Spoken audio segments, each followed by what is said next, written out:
Bonjour, Samuel Sotum Castano, président d'Osh Football, et je suis aujourd'hui chez Footpi.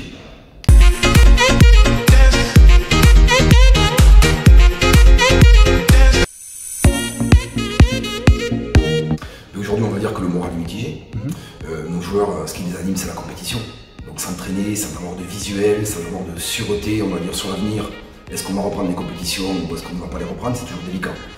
Il y a néanmoins plus grave dans la vie, mais bon, on a vécu une première partie de l'année 2020 qui a été stoppée par ce virus qui arrête l'activité de façon totale. Donc aujourd'hui, le moral, on va dire, est mitigé. On s'entraîne, on a quand même un taux de présence à l'entraînement très fort au niveau de l'école de foot, très bon en senior comme en féminine, avec une vingtaine de joueurs en moyenne, néanmoins un moral mitigé, où sans se faire trop d'illusions, ils attendent le verdict de la Fédération française de football. Va-t-on reprendre la compétition ou pas? Mais je leur ai dit tout d'abord en homme, je les remercie de continuer à pratiquer le football parce qu'il ne faut pas non plus perdre le lien. Il ne faut pas perdre non plus les fondamentaux techniques parce que tout se perd. Donc après le travail en amont va être plus compliqué pour les coachs. Donc je leur ai dit de continuer à s'entraîner parce qu'à tout moment on peut être prêt, il faut être prêt à reprendre. Néanmoins on a quand même un doute et avec du bon sens, si le 20 mars apparemment Le Gret aurait dit que si nous n'avons pas repris les compétitions, la saison serait terminée. Et à côté de ça, on entend que le gouvernement nous dit qu'au 15 avril, jusqu'au 15 avril, rien ne reprendra. En conséquence, qu'est-ce qu'on peut estimer? C'est que la saison va sûrement s'achever ici. Alors moi, j'ai pas de préférence. Moi, ce que je veux, c'est des décisions dans l'intérêt du football amateur, dans l'intérêt des clubs. C'est le plus important. Quelle est la meilleure solution? Quelles sont les meilleures décisions pour le football amateur qui a quand même beaucoup souffert? Aujourd'hui, si on ne peut pas reprendre, on ne reprend pas. Si on peut reprendre, on reprendra. Dans tous les cas, quelle est la meilleure décision? C'est très difficile à dire. Ce que je souhaite, c'est qu'on réfléchisse à la meilleure décision pour le football amateur, qui aujourd'hui est pour moi un pilier important du football national. Alors en effet, aujourd'hui, je suis déjà en train de réfléchir et de travailler la saison prochaine, en termes d'organisation, en termes d'organigramme, en termes de partenariat, de budget qui est le nerf de la guerre, puisqu'aujourd'hui, il faut être un magicien pour pouvoir prévoir le budget de la saison prochaine, à savoir qu'on ne connaît pas les événements qu'on pourra planifier, on ne connaît pas non plus si les compétitions pourront reprendre normalement. Donc aujourd'hui, wait and see, on attend la date butoir et ensuite on va s'organiser en fonction.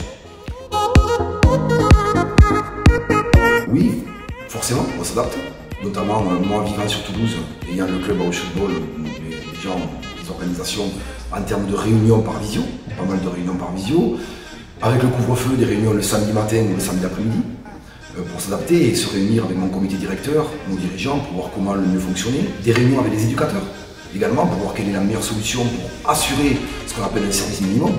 Des séances, on en fait 2-3 par semaine, des séances le matin, des séances l'après-midi, pour proposer quand même aussi aux parents, à la formation, à l'école de foot, une continuité d'activité. Donc oui, une organisation qui a été, en ce sens, on va dire, modifiée. Mais on souhaite vraiment qu'avec le soutien que j'ai non-stop du maire de Auch, Christian Aprébande, du président du conseil départemental, Philippe Martin, on souhaite proposer toujours ce football d'animation, ce football de compétition qui n'est pas encore là, mais qui reviendra un jour. Mais tout simplement, à l'époque de Foot 31, j'étais impliqué sportivement dans le club gersois de Vix-Lansac. À l'époque, on était en promotion d'honneur, on était en DHR. Et j'ai commencé à recevoir des SMS pour les scores. J'ai trouvé ça sympa de communiquer les scores, communiquer les buteurs, jouer le jeu, comme on disait, entre le nouveau site qui nous permettait de nous mettre vraiment en lumière et d'avoir, on va dire, ce lien, cette réactivité entre les animateurs de Foot 31 et tous les clubs amateurs. Et voilà comment j'ai connu tout simplement votre site. Et j'ai trouvé ça super intéressant d'avoir, on va dire, les résultats sur même des matchs, quand il y a eu une réactivité totale et le développement qu'il y a eu jusqu'à Footpi. Alors moi, ce qui me plaît beaucoup sur Footpi, bien sûr, ce sont les résultats sportifs de façon très réactive, ce qui permet de savoir comment ça se passe à tel endroit, quand on joue des montées, des maintiens. Ça, c'est quand même très intéressant. Ce qui me plaît énormément, c'est le réseau. Parce que grâce à Footpi, on se met tous en lumière, donc on se connaît. Donc grâce à Footpi, on a des interactions de coachs, d'entraîneurs, de dirigeants, et de lire les articles des clubs, de certains joueurs, pour voir comment ils fonctionnent, comment ça se passe dans leur club, comment ça se passe sportivement chez eux. Et ça permet de tisser ce fameux réseau et ce noyau qui est, grâce à vous, grâce à Footpi, très important.